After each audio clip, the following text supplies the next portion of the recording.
नमस्कार, मैं हूं दिव्या और आप देख रहे हैं सिटी हलचल। खबर जरा हटकर हम आपको कराते हैं दिन भर की तमाम ताजा खबरों से रूबरू। और आइए अब नजर डालते हैं आज के मुख्य समाचारों पर।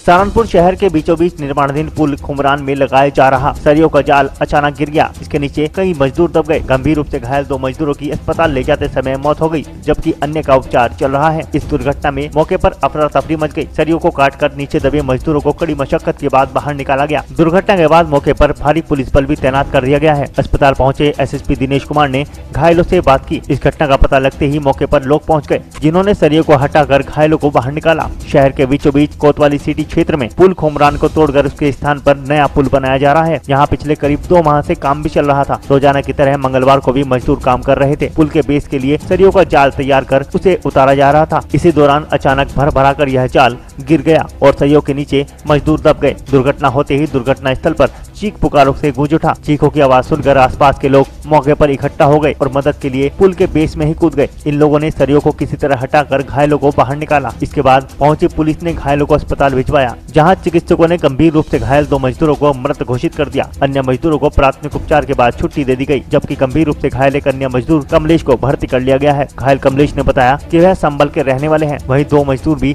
संबल के ही बताए जा रहे हैं। दुर्घटना कैसे हुई, इसके पीछे के कारणों का पता नहीं लग पाया है। अधिकारियों का कहना है कि मृतकों के परिजनों को सूचना दे दी गई है। मृतकों के नाम जयवीर और राम कुमार बताए जा रहे हैं। ये जाल बांध रहे थे सर, और डबल लेयर का जाल था। ये जब जाल बांधते पे किसी वजह से ये पलट गया। किस वजह से अब पता पड़े, ये तो किसी वजह से पलट गया। कितने लोग दबे थे इसके नीचे? 2 लोग दब गए। कितने लोग नीचे काम कर रहे थे? 2 लोग थे नीचे। सपोर्ट इसमें चेयर डाली हुई थी, मतलब सरिये की चेयर बना के डाली थी। कितनी मौत क्या है? कोतवाली नगर क्षेत्र में एक निर्माणाधीन पुल है और उसमें 2 लेबर काम कर रहे थे, जो कंक्रीट स्ट्रक्चर के लिए अपना सरिया बांध रहे थे। उसमें 2 लेयर सरिया था, उसमें ऊपर की लेयर गिर गया था, जिसके वजह से 2 लेबर उस सरिया के नीचे दब गए थे। तत्काल मौके पर पब्लिक की मदद से पुलिस ने इन दोनों को रेस्क्यू करवाया और हॉस्पिटल भिजवाया है। और अभी मौके पर ट्रैफिक रेगुलेशन की जा रही है। नगर निगम के अधिकारीगण आए हुए हैं, पुलिस अधिकारीगण मौजूद है, फायर सर्विस के अधिकारीगण मौजूद है। इसके अलावा PWD के अधिकारीगण भी बुला लिया गया है। निरीक्षण कर रहे हैं लोग मौके पर कि किस वजह से हादसा हुआ है। सर, कहाँ के बताए जा रहे हैं दोनों मजदूर के? ये अभी ये पूछताछ की जा रही है अभी, क्योंकि दोनों उनके साथ के लेबर वालों से भी पूछताछ करना शेष। पूछताछ के बाद ही पता चलेगा कि अब मेन वजह रही है, और ये तो PWD के इंजीनियर्स बता पाएंगे कि ठीक से कि वजह क्या रही है। देखिए, खुमरान पुल आप सभी लोगों को जैसे जानकारी है कि ये बन रहा था, नगर निगम और PWD के माध्यम से बन रहा है। और पिछले कुछ दिनों पहले ही इसका कार्यक्रम बनने का कंस्ट्रक्शन का काम चालू हुआ है। इसकी जो नींव की खुदाई है, वो नींव की खुदाई अभी चल रही थी, और जिसके ऊपर से पानी का प्रवाह निकलता है, वो जो स्टील की सरिया के माध्यम से रीइंफोर्समेंट करते हैं, वो सरिया नीचे बिछी हुई थी। और वर्टिकल कॉलम्स सरिया के माध्यम से बांध करके बनाए जाते हैं, जिनके ऊपर सीमेंट की फिक्सिंग की जाती है, और उसके बाद 2 पिलर्स बनते हैं। तो अभी एकदम इनिशियल स्टेज का काम चल रहा था, और उसमें कुल 7 लेबरर्स काम कर रहे थे। कल शाम को लगभग 7 बजे सुपरिंटेंडेंट इंजीनियर एक्सियन और JE ने इसका विजिट किया था, और उस वक्त ये कॉलम बांधे जा रहे थे। ठेकेदार और बाकी लेबरर्स ये बांधने का काम कर रहे थे। रात में ये बांध दिया गया। सवेरे के समय लगभग 10-11 बजे के इर्द-गिर्द जो ये बांधा गया था, और ये मजदूरों और के माध्यम से बांधा जा रहा था। इंस्पेक्शन पूरा चल रहा था, किंतु उसी समय किसी जगह एक जगह जो रस्सी और लोहे के जो सरिया होती है, उनको मोड़ करके जहाँ बांधा गया, वो नीचे गिरी, और नीचे 2 लेबरर्स बैठे थे। उनके ऊपर वो सरिया अनफॉर्चुनेटली उनके शरीर पर गई, और उसके चलते यहाँ से जब वो डिस्ट्रिक्ट हॉस्पिटल ले जाएंगे तो वहाँ पर उनको डेड घोषित किया गया। दुर्भाग्यवश उनकी मृत्यु हुई है। बाकी 5 मजदूर और हैं, लेकिन उनको मामूली खरोंचें आई हैं। फिलहाल काम यहाँ रुका है। प्रयास हम ये करेंगे कि काम में किसी प्रकार की समस्या न है, काम चालू हो जाए, और जो मजदूर जिनकी मृत्यु हुई है उनको कॉम्पेंसेशन, उचित कॉम्पेंसेशन हम अभी ठेकेदार के माध्यम से कर रहे हैं। उनके परिवार को भी सांत्वना दी जाएगी और बाकी लेबरर्स को भी हम देखिए इसमें बेसिकली जो अभी प्राइमरी में आपने देखा, मैं यहाँ पर जो इंस्पेक्शन किया हूँ और एक्सियन और बाकी लोगों से बातचीत की, उसमें प्राइमरली जो मजदूर सरिया के माध्यम से कॉलम्स को बांधते हैं ऊपर जाता है, वो कॉलम नीचे की तरफ गिर पड़ा। इसका मतलब जो बांधने में लापरवाही हुई है वही लापरवाही प्राइमरी मालूम पड़ रही है। बाकी और चीज़ें एक्सियन और बाकी लोगों और अन्य विभाग के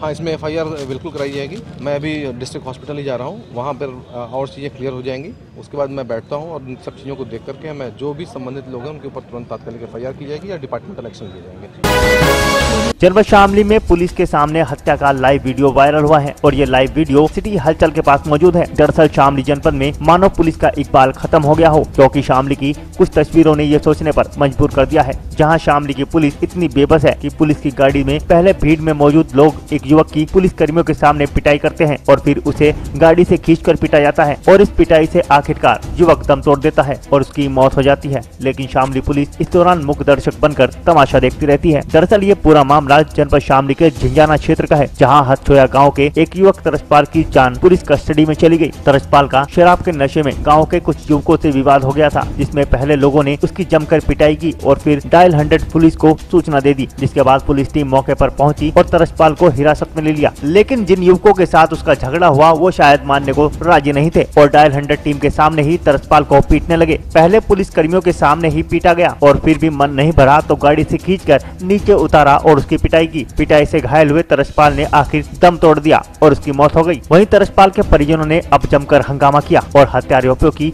गिरफ्तारी की मांग की। मामला दो समुदाय के बीच होने के चलते गाँव में भारी पुलिस बल भी तैनात कर दिया गया है। ऐसे में लेकिन लोगों की सुरक्षा का जिम्मा लेने वाली पुलिस तरसपाल की सुरक्षा नहीं कर पाई तो पुलिस भी उतनी ही दोषी है जितने तरसपाल की पिटाई करने वाले गुनहगार। वहीं SP शामली ने इस बारे में जानकारी देते हुए बताया कि दोनों पुलिसकर्मियों को सस्पेंड कर दिया गया है और एक मुख्य आरोपी को भी गिरफ्तार कर लिया गया है, जबकि अन्य आरोपियों की गिरफ्तारी के दावे किए जा रहे हैं। हालांकि मृतक के परिजन अभी भी धरने पर बैठे हुए हैं। उनका कहना है कि जब तक सभी आरोपियों की गिरफ्तारी नहीं हो जाती तब तक वह मृतक युवक का अंतिम संस्कार नहीं करेंगे। पुलिस कस्टडी में हत्या नहीं हुई है। अभी एक वीडियो हमारे सामने आया है जिसमें ऐसा दिख रहा है कि PRB गाड़ी मौजूद है और एक पुलिस के कर्मी है और उसके सामने एक युवक को कुछ युवक मार पीट रहे हैं। इस तरह का वीडियो एक आपने ही हमें दिखाया और हमारे संज्ञान में आया है। तो इसमें ये सूचना मिली थी कि जिस व्यक्ति को आप वीडियो में देख रहे हैं वो शराब पी के उत्पात मचा रहा है, ऐसी इस तरह का सूचना मिला था, जिस पे PRB के लोग गए थे। उसको लाने की कोशिश कर रहे थे, लेकिन वो खुद भी मुजाहमत कर रहा था पुलिस से और पुलिस ने जब कोशिश की उसको ले जाने की तो उसके साथ भी कुछ युवक वहाँ पे थे मौजूद जो उन्होंने मारपीट किया। इस तरह का मामला पुलिस के सामने चीज जो वीडियो में है, निश्चित रूप से पुलिस के सामने अगर पिटाई की जा रही है उसके बाद भी उन लोगों ने सूचना न तो थाने को दी न हमको दी SP शामली को, तो ये निश्चित रूप से लापरवाही का मामला है और इस पे उनको निलंबित कर दिया गया है। उसके बाद की ये घटना है, इस पे उनके परिजनों द्वारा एक तहरीर मर्डर की दी गई है जिसपे नामजद तहरीर है और नामजद तहरीर को मुकदमे में दर्ज कर लिया गया है और हमारी टीम ने पूरी रात प्रयास करके और उसके मुख्य अभियुक्त को गिरफ्तार कर लिया गया है। जो पुलिसकर्मी गाड़ी में दिख रहे हैं, जिनको मौके पे उस सूचना पे PRB UP 100 की गाड़ी गई थी, उसमें उनकी प्रथम दृष्टया लापरवाही सामने आ रही है। उनको तत्काल प्रभाव से निलंबित कर दिया गया है और उनके खिलाफ विभागीय कार्रवाई की जाएगी। हमारी सारी पूरी फोर्स मौजूद है और हम गिरफ्तारी का प्रयास कर रहे हैं, क्योंकि सारे लोग चूंकि उसमें काफ़ी समय लगा, उसमें भीड़ भाड़ काफ़ी जमा थी, फिर रोड जाम किया गया, तो इससे अभी हम पूरी टीमों का नेतृत्व कर रहे हैं, इसीलिए गिरफ्तारी हुई है। बाकी गिरफ्तारियां शीघ्र की जाएगी। जो पुलिस यूपी पुलिस इनकाउंटर का नाम बताती है कि इनकाउंटर के नाम पर बदमाश डरते हैं, लेकिन जो दबंग है वो पुलिस के सामने वो मारपीट करते हैं और हत्या हो जाती है, तो क्या कहेंगे इस घटना को आप? पुलिस के सामने जो मारपीट है उसमें पुलिस कर्मियों की लापरवाही है, उसके लिए उनको निलंबित किया गया है। उसके बाद की जो घटना है उसमें मुकदमा दर्ज है, उसमें एक मुलजिम गिरफ्तार है, तो किसी को बख्शा नहीं जाएगा, उसमें कोई भी दोषी होगा, कोई हिला हवाली नहीं बर्दाश्त की जाएगी इसमें। जनपद सहारनपुर एसएसपी दिनेश कुमार के निर्देशन में चलाए जा रहे शातिर धरपकड़ अभियान के तहत थाना मंडी पुलिस को बड़ी सफलता मिली है, जहां थाना अध्यक्ष मुनिंदर सिंह के नेतृत्व में पुलिस टीम ने मुखबिर की सूचना पर छापेमारी अभियान चलाया, जहां से पुलिस ने 3,44,300 रूपए की नकली करेंसी और नकली नोट बनाने के उपकरणों सहित 4 लोगों को गिरफ्तार कर लिया। पकड़े गए चारों अभियुक्त उपेंद्र, सुभाष, आमिर और अफजाल हैं। एसपी सिटी प्रबल प्रताप सिंह ने मामले का खुलासा करते हुए बताया कि पकड़े गए चारों अभियुक्त शातिर किस्म के हैं, जो नकली नोटों को बनाकर बाजारों में सप्लाई करने का काम करते थे। पुलिस ने चारों अभियुक्तों को मुकदमा दर्ज कर जेल भेज दिया है। आपकी जानकारी में लाना चाहूँगा, CO city 1 Indu Siddharth, SHO मंडी मनिंदर सिंह के नेतृत्व में ये फेक करेंसी बनाने वाला एक गैंग पकड़ा गया है खाताखेड़ी थाना मंडी से, जिसमें कुल मिला के 4 मुलजिम हैं, आमिर, अफजाल, सुभाष और उपेंद्र। ये मुलजिम वाइट पेपर से स्कैनर के माध्यम से नोट्स को स्कैन करके प्रिंटर के माध्यम से निकालते हैं और उनको बाज़ार में चलाते हैं। अभी इनके पास से 3,44,000 की करेंसी बरामद हुई है, प्रिंटर बरामद हुआ है, स्कैनर बरामद हुआ है तथा जैसा आप सामने देख रहे हैं फेक करेंसी जो इनके द्वारा तैयार की गई वो बरामद हुई है। इसमें इम्पॉर्टेंट बात ये है कि ये छोटी करेंसी ज़्यादा बनाते हैं और बड़े नोट्स की करेंसी 2000 का नोट या 500 का नोट है वो कम बनाते हैं। उसका मोटा रीज़न ये है कि छोटे नोट को लोग बहुत केयरलेसली यूज़ करते हैं, कम ध्यान रखते हैं। इस नोट को ये आसानी से मार्केट में चला ले रहे थे। जो नोट्स सप्लाई को लेने वाले लोग हैं, जैसा इनसे बातचीत में नॉलेज में आया, ये 2,000 रुपये के बदले में 6,000 रुपये के नकली नोट प्रोवाइड कराते हैं। अब तक ये लगभग 2 लाख रुपये के नोट मार्केट में डाल चुके हैं। इनकी गिरफ्तारी की गई है और इनके द्वारा बातचीत करके जिन लोगों ने फेक करेंसी मार्केट में डाली है उन लोगों को ट्रेस करने का प्रयास हम लोग कर रहे हैं। जब इनसे बातचीत की गई तो ये तथ्य भी संज्ञान में आया कि जो मेन मुलजिम है आमिर, वो यूट्यूब पर एक उसने वीडियो देखा फेक करेंसी बनाने वाले मुलजिमान का, उसको देख करने के बाद ही इसने उसी टाइप का स्कैनर और प्रिंटर लिया और उसी प्रकार से करेंसी तैयार करना चालू किया है। तो ये तथ्य भी संज्ञान में आया है कि यूट्यूब पे उपलब्ध वीडियो के आधार पर इसने काम किया, लेकिन ये कुल मिलाकर के अब तक जो रिकवरी हुई है वो अच्छी खासी रिकवरी है और इनके विरुद्ध वैधानिक कार्रवाई की जा रही है। इन मुलजिमान को जेल भेजा जा रहा है। सर, इनके अलावा और लोग हैं जो इनके साथ जुड़े हुए हैं या किसी बड़े ग्रुप से ताल्लुक़ रखते हैं? देखिए, जो करेंसी है 2 तरह की करेंसी होती है, तो फेक करेंसी होती है और ये स्कैंड करेंसी होती है। ये करेंसी फेक है और स्कैंड है, तो ये जो नोट्स हैं ये यहीं पर प्रोड्यूस किए गए हैं। दूसरी करेंसी जो फेक करेंसी है वो करेंसी नहीं है। ये इनके जो साथी हैं उनको लोग ट्रैक डाउन कर रहे हैं, इनसे बातचीत की जा रही है। जो लोग उस करेंसी को चलाने में मददगार रहे हैं उनकी भी गिरफ्तारी सुनिश्चित की जाएगी। सर, टीम के लिए कोई इनाम? इस टीम को 10,000 रुपये के इनाम की घोषणा माननीय पुलिस अधीक्षक महोदय के द्वारा की गई है।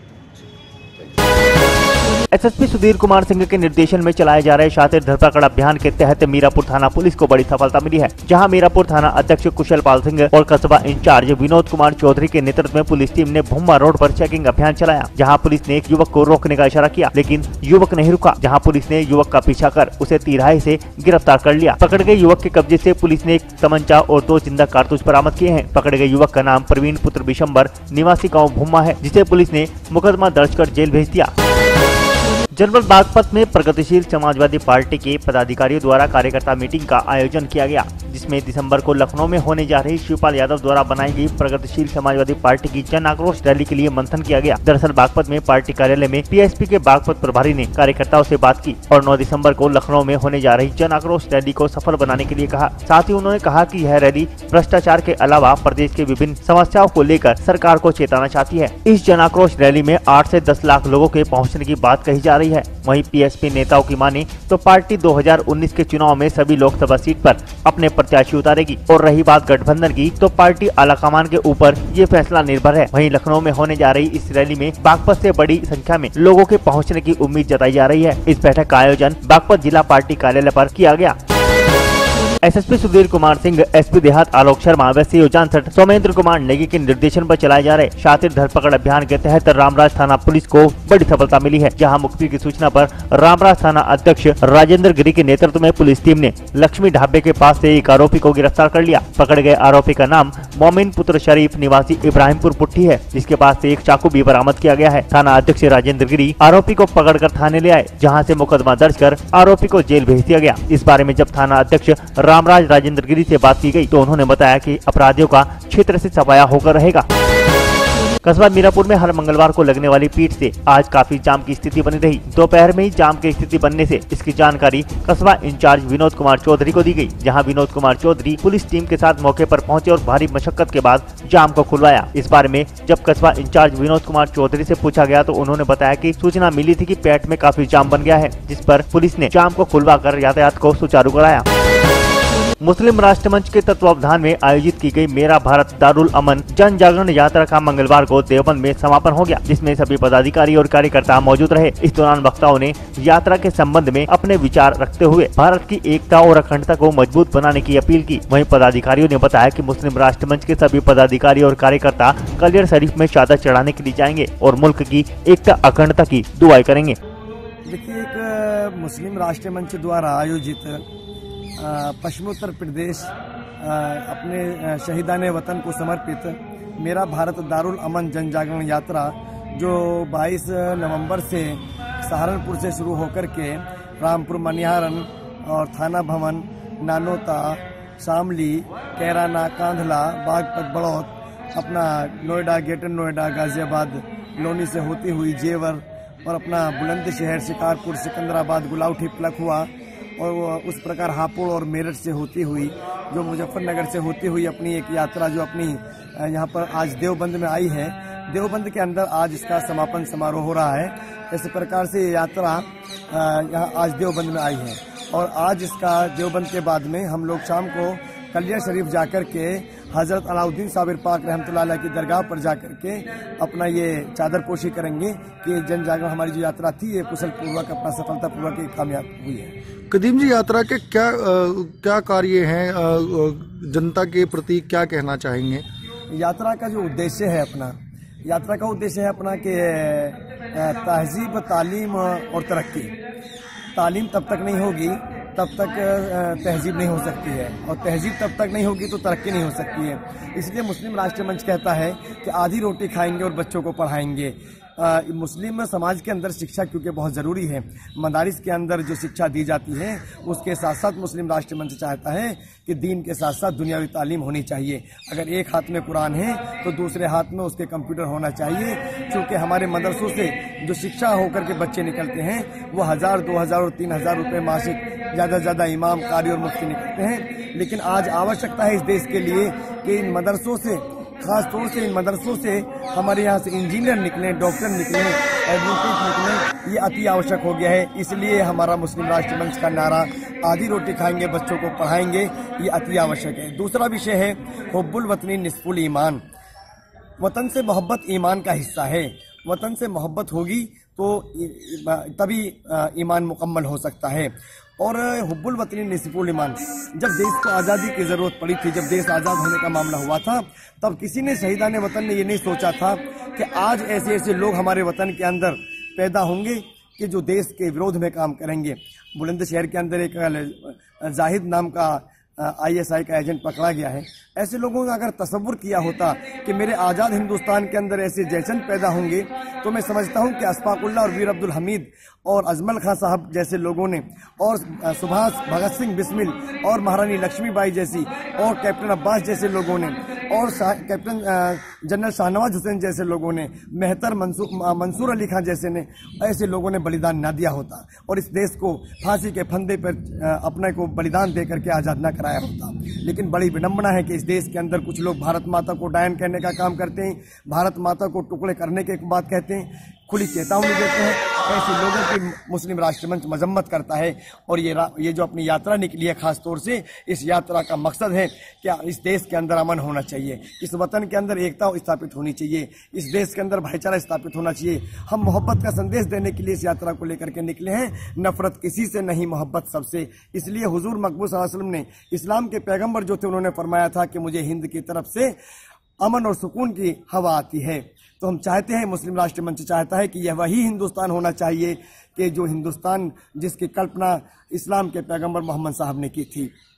कदीम जी, जैसा आपने यात्रा निकाली है, अयोध्या का मामला आपकी नज़रों में है। अयोध्या जो है इस समय हालांकि पूछा जाता है जब चुनाव नज़दीक होता है तो ज़्यादातर जो है इस मुद्दे को उठाया जाता है, उसके बारे में क्या कहना चाहेंगे आप? देखिए, मैं इस विषय में ये कहना चाहता हूँ कि विषय जो है ये अपना भगवान राम मंदिर का विषय अपने ऑनेबल सुप्रीम कोर्ट के अंदर विचाराधीन है। मैं इस बात को बड़ी बेबाकी से कहना चाहता हूँ कि मुस्लिम राष्ट्रीय मंच एक ऐसी कार्रवाई के बारे में कहना चाहता है कि इस विषय को लेकर के बड़ा विलंब हो रहा है। विलंब न जाने क्यों हो रहा है, जब ऑनेबल सुप्रीम कोर्ट धारा 377 आईपीसी के विषय में, धारा 494 आईपीसी के विषय में जब दिन रात सुनवाई, समलैंगिकता और 494 आईपीसी के विषय में जब रात दिन यानी कि रात में भी और दिन में भी सुनवाई करके मामला निपटारा कर सकता है, तो मुस्लिम राष्ट्रीय मंच चाहता है कि भगवान राम का जो विषय है, अयोध्या का जो विषय है, इस विषय को भी ऑनेबल सुप्रीम कोर्ट को यथाशीघ्र निपटारा करना चाहिए। क्योंकि सब्र का बांध होता है। हिंदुस्तान के जो लोग हैं वो तहजीब से, संस्कृति से, अपने पुरखों से सब एक हैं। उन लोगों का सब्र का बांध है, उनको भी सब्र का ज्यादा जो है इम्तिहान नहीं लेना चाहिए और इस विषय को बहुत जल्दी से जल्दी यथाशीघ्र इस पे जो है निर्णय दे करके यहाँ पर जो अयोध्या के अंदर भगवान राम का मंदिर है उसकी स्थापना के लिए कोई निर्णय देना चाहिए। मुस्लिम राष्ट्र मंच ये कहता है कि या तो ऑनेबल सुप्रीम कोर्ट के अंदर विषय रहते हुए भी अगर इस देश के अंदर जो हिंदू और मुसलमान हैं, जो दानिश्वर लोग हैं, जो इस दोनों समाज, हिंदू और मुसलमान के जो दोनों समाज के अग्रणी लोग हैं, उन दोनों समाज के लोगों को बैठ करके इस विषय को निपटाना चाहिए प्यार और मोहब्बत के साथ में। तो मैं समझता हूं कि एक तारीख लिखी जाएगी हिंदुस्तान के अंदर कि यहाँ के मुसलमान लोगों ने भी आगे बढ़ करके भगवान श्री राम का मंदिर जो है उसकी स्थापना करने में अपना सहयोग स्थापित किया था। क्योंकि यहाँ पर जो भगवान राम के मंदिर का विषय है ये आस्था से जुड़ा हुआ विषय है। और मैं बाबरी मस्जिद का आस्था से जुड़ा हुआ विषय नहीं है। देखिए, जहाँ पर विवादित विषय हो, जहाँ पर विवादित कोई जगह हो, इस्लाम धर्म मस्जिद की अनुमति नहीं देता है। क्योंकि बाबरी मस्जिद, राम जन्मभूमि एक विवादित विषय मौजूदा एट प्रेजेंट में है। ऐसे विषय में मुस्लिम राष्ट्र मंच ये नहीं कहता है कि बाबरी मस्जिद का यानी कि मस्जिद का निर्माण नहीं होना चाहिए। चूंकि बाबर के नाम पे नहीं होना चाहिए, मुस्लिम राष्ट्र मंच की मांग है। बाबर, गजनी, गौरी, ये तमाम लोग आक्रमणकारी थे। इनसे हिंदुस्तान की संस्कृति, तहजीब और रिवायत से कोई लेना देना नहीं था। ये बाहर से लोग आए हुए थे, ये आक्रमण करने के लिए यहाँ पर आए हुए थे। इनसे यहाँ हिंदुस्तान की तहजीब, संस्कृति और बुजुर्गों से कोई लेना देना नहीं है। तो मुस्लिम राष्ट्र मंच ये मांग करता है कि अगर अयोध्या के अंदर यदि किसी बाबरी मस्जिद, यदि मस्जिद का निर्माण होता है तो वो बाबर के नाम पे ना हो करके हसन खान मेवाती के नाम पे होना चाहिए, वो अस्फाकुल्ला के नाम पे होना चाहिए, वो वीर अब्दुल हमीद के नाम पे होना चाहिए।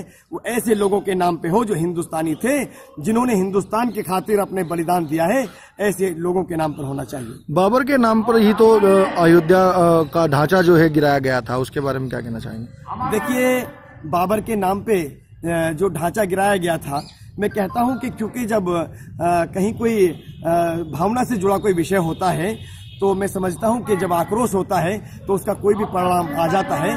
इसमें कोई अतिशयोक्ति नहीं होनी चाहिए।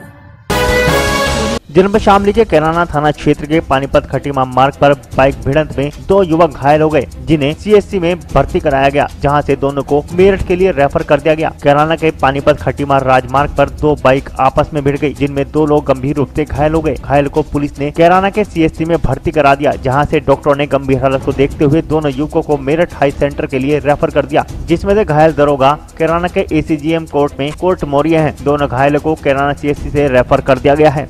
बाइक से एक्सीडेंट हुआ है दोनों का, और दोनों को हेड इंजरी है और हमने स्टिच डाल दिए हैं तो जो प्राइमरी ट्रीटमेंट था वो दे दिया। उसके बाद हमने इन्हें रेफर किया है मुजफ्फरनगर मेडिकल। इसमें घायल कौन कौन लोग हैं? एक दरोगा है हरीशचंद, दूसरा एक बंदा है सत्येंद्र कुमार, दो घायल हैं। जनपद बिजनौर के विकास खंड कीरतपुर के डबाकरा हाल में नारी सशक्तिकरण संकल्प अभियान के अंतर्गत खंड विकास अधिकारी अमरीश कुमार की उपस्थिति में आंगनबाड़ी, आशा, एएनएम अध्यापकों व समूह सदस्यों को प्रशिक्षण प्रदान किया गया। खंड विकास अधिकारी अमरीश कुमार ने अवगत कराया कि इस अभियान में केंद्र एवं राज्य सरकार द्वारा महिलाओं के सामाजिक तथा आर्थिक उत्थान हेतु जिन योजनाओं को चलाया जा रहा है उनकी जानकारी महिलाओं तक पहुँचाने की मुहिम छेड़ी गयी है। इस अभियान में शिक्षा, स्वरोजगार, स्वास्थ्य, पोषण, स्वच्छता तथा सुरक्षा जैसे महत्वपूर्ण विषयों का समावेश होगा। इस कार्यक्रम में प्रभारी CDPO Anita, sub inspector Reena Chaudhary, ADO कृषि कृपाल सिंह, एडीओ सीपी प्रभारी राकेश, एडीओ CIS जयप्रकाश आदि मौजूद रहे। ये आपका डबाकरा हॉल माननीय जिलाधिकारी महोदय और सीडीओ महोदय की प्रेरणा से इस बात को ध्यान में रखते हुए बनाया गया है कि हमारे बिजनौर जनपद में जो 0 से 6 साल की लैंगिक अनुपात का अंतर है, जिसमें हमारे यहाँ बेटियों की भ्रूण हत्या बहुत बड़े लेवल पर की जा रही है, उन्हीं को समर्पित करते हुए हमने इस डबाकरा हॉल का इसका रंग संयोजन और ये पेंटिंग बनवाई है। और मेरी ये अपील भी है कि खास तौर से बिजनौर की जनता इस बात को ध्यान में रखे कि अगर हमारी बेटियां हैं तो हमारा जीवन है और हमारा भविष्य है। तो मैं आपके चैनल के माध्यम से भी यही अपील करता हूँ कि हम इन बच्चियों को भी जन्म लेने दें और क्या पता किस बच्ची के अंदर क्या संभावनाएं छिपी हुई है। तो मेरा सबसे अपील है कि कोई भी भ्रूण हत्या जैसे अपराध में शामिल ना हो और इसकी सूचना अगर कहीं मिलती भी है, जानकारी की कहीं पर भ्रूण हत्या जैसे अपराध किए जा रहे हैं, तो तत्काल प्रशासनिक लोगों को इसकी जानकारी दें जिससे उस पर हम कार्रवाई भी कर सकें। बहुत बहुत धन्यवाद। जनपद शामली के कस्बा कैराना के मोहल्ला कायस्थवाड़ा के 2 परिवारों ने वार्ड मेंबर पर प्रधानमंत्री आवास योजना के अंतर्गत मकान बनवाने के लिए 20,000 रुपए रिश्वत लेने का आरोप लगाया। जिस संबंध में पीड़ित परिवार ने कैराना कोतवाली पर भी तहरीर दी है, जिसमें पुलिस ने तहरीर लेकर जांच शुरू कर दी है। वहीं पीड़ितों ने बताया कि वार्ड मेंबर ने हमारे कच्चे मकानों को पक्का बनवाने के लिए 20,000 रुपए लिए थे, जिसमें मोहल्ले वासियों ने जो फॉर्म भरे गए थे सभी के पैसे आ गए हैं और उनके पैसे नहीं आए हैं। जिसके बाद उन्होंने वार्ड सभासद से अपने रुपए मांगे तो वार्ड सभासद ने उनके साथ बदतमीजी शुरू कर दी और गाली गलौज दी, यहाँ तक कि उन्हें जान से मारने की धमकी भी दी गई है। मेंबर को दी थी, वार्ड के जो चांद सिद्दीकी मेंबर है उसको दिए थे और उसने हमें भी जिक्र किया था इस चीज का कि भाई फार्म भरे जा रहे मकान के तो भर लो। हमने तो उसे कहा था भाई जिस तरह तुझे अच्छा लगे हमारा काम करवा दे। उसके बाद उसने कोई कुछ नहीं पता चला, हमारे से डॉक्यूमेंट घर से लिए गए, इनसे 20,000 रुपए दोनों से लिए गया। अच्छा, कहने लग गया तुम्हारे मकान में बनवाऊंगा पक्के, मेरी जिम्मेदारी है हर चीज की। और जब फिर यहाँ बराबर में हमारे पड़ोस में मकान बन रहा, उनके भी पैसा आ गया तो हमने इससे जिक्र करा जाके भाई उनके तो तू पैसा आ भी गए और हमारे पैसे नहीं आए। तो उसने छुट्टी तीनों बाप पूत ने, सूरज है उसके भाई का नाम, बाप का नाम अख्तर है, उन्होंने तीनों ने मारपीट की और हमारे चचा को तो मारने की धमकी भी दे रखी, तुझे दिखते ही जान से मारूंगा। अब तक वे घर पे भी नहीं आए। रात जानकारी दी गई पुलिस को, बाकी पुलिस भी उसी की साथ थी। हमारे घर पे ही दबिश डाल ली पुलिस, हमारे कुंडे खड़काई रात को भी। अपने वार्ड के मेंबर को चांद को जी 20,000 लिए थे, 2 फोटो, एक आधा की सब मैं खुद कर दूंगा। बस जब हमने बताया, उनसे पूछा तो जब पूछा जब सबके पैसा आ गए और फिर उसने लड़ाई बड़ाई की। कल बहुत ज्यादा लड़ाई बजी, मारपीट हुई, उसने मारने की धमकी भी दी और कल फिर हमने उसके बाद तहरीर भी लिखवाई। अब देखो क्या हुआ। जनपद मुजफ्फरनगर के पुरकाजी स्थित मशहूर गुप्ता चाट भंडार पर महाकाल सेवा समिति की मासिक बैठक का आयोजन किया गया। इस मौके पर महाकाल सेवा समिति के जिला अध्यक्ष भानु त्यागी और सभी पदाधिकारी व सदस्यगण मौजूद रहे। महाकाल सेवा समिति के जिला अध्यक्ष भानु त्यागी ने बताया कि महाकाल सेवा समिति का मुख्य उद्देश्य गरीबों बेसहारों की आवाज को उठाना है। वहीं उन्होंने संगठन की मजबूती पर भी बल दिया। इस मौके पर मुख्य रूप से भानु त्यागी, नगर अध्यक्ष अमन त्यागी, रोहित धीमान, विशाल गुज्जर, शुभम सक्सेना, विमल त्यागी, चिराग त्यागी, गणेश त्यागी, अजय धीमान आदि मौजूद रहे। आज की मीटिंग का उद्देश्य अपने क्षेत्र की समस्याओं को लेकर बात हुई और संगठन को आगे बढ़ाने के लिए बल दिया गया। अच्छा, इस मीटिंग में लगभग कौन कौन लोग उपस्थित रहे? आज की मीटिंग में सभी पदाधिकारी उपस्थित रहे। कस्बा मीरापुर के बसंत शिक्षा सदन इंटर कॉलेज में आयोजित वार्षिक अभिभावक सम्मेलन में मुख्य अतिथि के रूप में पहुंचे शिक्षाविद पंडित कीर्ति भूषण शर्मा ने कहा कि शिक्षक तथा अभिभावक तालमेल बनाकर बच्चों के उज्जवल भविष्य के लिए काम करें। बसंत शिक्षा सदन इंटर कॉलेज में अभिभावक सम्मेलन का शुभारंभ विद्यालय प्रबंधक विनोद कुमार नागर और प्रधानाचार्य सुनील कुमार गोयल एवं स्कूल प्रभारी मयंक पाराशर ने मां सरस्वती के चित्र पर माल्यार्पण एवं दीप प्रज्वलित कर किया। छात्रा सबिहा, रुकैया तथा सबा ने स्वागत गीत प्रस्तुत किया। अतिथियों के स्वागत के बाद प्रबंधक विनोद कुमार नागर ने बच्चों के उज्जवल भविष्य के लिए शिक्षण व्यवस्था को मजबूत करने तथा माता पिता के योगदान पर चर्चा की। अभिभावकों ने बच्चों की पढ़ाई संबंधी समस्याओं पर चर्चा की। प्रधानाचार्य सुनील कुमार गोयल ने बोर्ड परीक्षाओं के बदले पैटर्न और समय की जानकारी दी। वहीं मुख्य अतिथि शिक्षाविद पंडित कीर्ति भूषण शर्मा ने कहा कि बच्चों की शैक्षिक प्रगति के लिए अभिभावक विद्यालय से तालमेल बनाएं और बच्चों पर कड़ी निगरानी रखें। इस अवसर पर खसरा और रूबेला के टीकाकरण की संबंध में जानकारी भी दी गई। ये जो गोष्ठी थी जो एक राष्ट्रीय अभियान है, रूबेला और MR टीका अभियान है। इसका अंतर्गत बच्चों के अंदर जो एक लक्षण दिखाई देते हैं, खारिश के, कान के पीछे ग्रंथि हो जाती हैं, तो उसके बचाव के लिए सरकार ने एक अभियान चला रखा है, MR टीकाकरण योजना, जो सब बच्चों को 9 माह से 15 वर्ष तक के बच्चों को सभी को नियमित रूप से, नियमित तरीके से विद्यालय में ANM के माध्यम से, आशाओं के माध्यम से, आंगनबाड़ी कार्यकर्ताओं के माध्यम से सबको लगाए जाने हैं, अनिवार्य है। इसमें सभी पेरेंट्स भागीदारी करें। विद्यालय स्तर पर ये कार्यक्रम आयोजित किए जा रहे हैं। आज बसंत शिक्षा सदन इंटर कॉलेज में भी ये कार्यक्रम आयोजित किया गया। तो इस अभियान को सफल बनाने के लिए सभी जो पेरेंट्स थे उनको बुलाया गया और उनसे ये कहा गया कि इसमें आप सभी अपना भागीदारी सुनिश्चित करें और किसी भी प्रकार के यदि कोई आशंका किसी को हो तो वो संबंधित चिकित्सा अधिकारी से इस बारे में कोई बात करनी है तो उससे पूछ ले।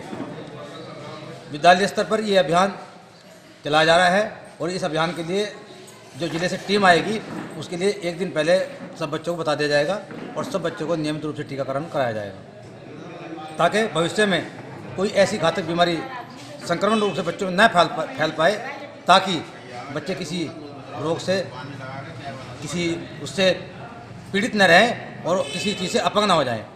इसको दूर करने के लिए, इसको दूर भगाने के लिए ये अभियान चलाया जा रहा है। भारत सरकार का यूनेस्को एक विश्व की संस्था है, विश्व स्तर की, इसको ये देख रेख में ये कार्यक्रम चलाया जा रहा है। लगभग 149 देशों में ये अभियान जारी है और लगभग उत्तर प्रदेश में इसका शुरुआत हुई है, लेकिन मुजफ्फरनगर में इसकी शुरुआत कल हो चुकी है, जिसमें 1-2 दिन में हमारे कस्बा मीरापुर में भी इसका कार्यक्रम चलेगा और सब बच्चों को नियमित रूप से टीकाकरण कराया जाएगा। जनपद शामली के कैराना क्षेत्र के गांव मलकपुर में राशन डीलर की दुकान सस्पेंड होने के बाद मंगलवार को खुली बैठक का आयोजन किया गया, जिसमें गांव के 3 लोगों ने आवेदन किया। इस दौरान ग्रामीणों द्वारा वोट किए गए, जहां सलमान 134 वोट से विजयी रहे, जिससे गाँव में खुशी की लहर दौड़ गयी। खुली बैठक के दौरान गाँव में भारी पुलिस बल भी तैनात किया गया था। मीरापुर थाने का चार्ज संभालते ही मीरापुर थाना अध्यक्ष कुशलपाल सिंह ने मीरापुर थाने में साफ सफाई के कड़े निर्देश दिए हैं। मीरापुर इंस्पेक्टर कुशलपाल सिंह ने कहा कि थाने के बाहर और थाना प्रांगण में किसी भी प्रकार की गंदगी नहीं होने दी जाएगी। उन्होंने सभी पुलिसकर्मियों को साफ सफाई और वृक्षारोपण के निर्देश दिए। वहीं सभी पुलिसकर्मियों को साफ सफाई पर विशेष ध्यान देने के लिए कहा। और आज के अंक में बस इतना ही। कल फिर से हाजिर होते हैं कुछ और नई ताजा खबरों के साथ। तब तक देखते रहिए सिटी हलचल, खबर जरा हटकर।